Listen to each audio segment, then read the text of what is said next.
TET परीक्षा के नाम पर साजिश, शिक्षकों के भविष्य से खिलवाड़।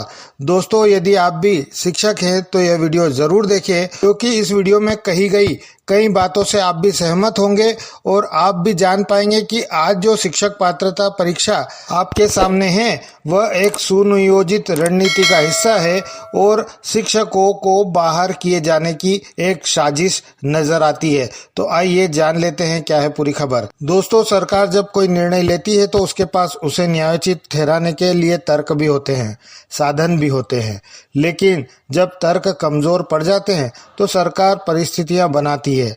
आज शिक्षक पात्रता परीक्षा यानी टीईटी उसी सुनियोजित राजनीति का हिस्सा नजर आ रही है।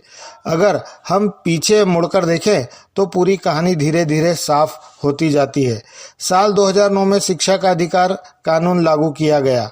2011 से निजी विद्यालयों में 25% सीटें आरक्षित की गई। दावा किया गया कि गरीब और वंचित बच्चों को बेहतर शिक्षा मिलेगी, लेकिन हकीकत क्या रही? अगर केवल मध्य प्रदेश की बात करें तो सरकारी स्कूलों से पिछले 10 वर्षों में लगभग 22 लाख बच्चे गायब हो गए। यह सुधार था या सरकारी शिक्षा व्यवस्था को कमजोर करने की शुरुआत? इसके बाद शुरू हुआ स्कूलों को मर्ज करने का खेल। संसाधनों के बेहतर उपयोग के नाम पर हजारों स्कूल बंद कर दिए गए। फिर नई शिक्षा नीति 2020 के तहत क्लस्टर स्कूलों का जाल बिछाया गया। सीएम राइज अब सांदीपनी विद्यालयों के नाम पर सरकार ने साफ कहा लाखों स्कूलों को घटाकर सिर्फ 9,200 स्कूल कर दिए जाएंगे। सवाल यह है कि क्या यह शिक्षा का विस्तार है या संकुचन? क्या इतने सीमित स्कूलों में सभी बच्चों को समायोजित किया जा सकता है? और सबसे बड़ा सवाल, उन लाखों शिक्षकों का क्या होगा? यहीं से असली खेल शुरू होता है। साल 2017 में आरटीई में चुपचाप बदलाव लिया जाता है कि अब सेवारत शिक्षकों को भी टेट देनी होगी। उस समय हम इससे अनजान रहे, लेकिन यह एक दूरगामी योजना का हिस्सा था। फिर 1 सितंबर 2025 को सर्वोच्च न्यायालय का फैसला आता है, सभी कार्यरत शिक्षकों की परीक्षा होगी।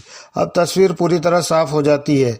आज क्लस्टर स्कूलों के नाम पर खासकर मध्य प्रदेश में सांदीपनी विद्यालयों के माध्यम से अतिशय शिक्षकों की पहचान की जा रही है और फिर टीईटी के नाम पर उन्हें आसानी से सेवा से बाहर करने का रास्ता तैयार किया जा रहा है।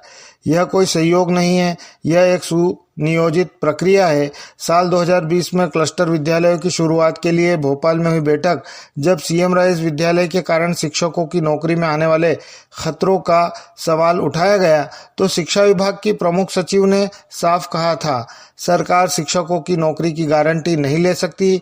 यह बयान ही इस पूरी नीति की सच्चाई उजागर कर देता है। और हाल ही में केंद्रीय शिक्षा मंत्री के बयान भी वायरल है, जिसमें वे कोई बीच का रास्ता निकालेंगे कहते हैं। यह बीच का रास्ता क्या है? आज जो कुछ हो रहा है वह अचानक नहीं है, यह वर्षों से बुनी जा रही एक रणनीति का परिणाम है। पहले स्कूल कमजोर करो, फिर उन्हें बंद करो, फिर नई व्यवस्था लाओ और अंत में शिक्षकों को अयोग्य बताकर बाहर का रास्ता दिखाओ। यह सिर्फ शिक्षा का मुद्दा नहीं है, यह लाखों शिक्षकों के भविष्य का सवाल है।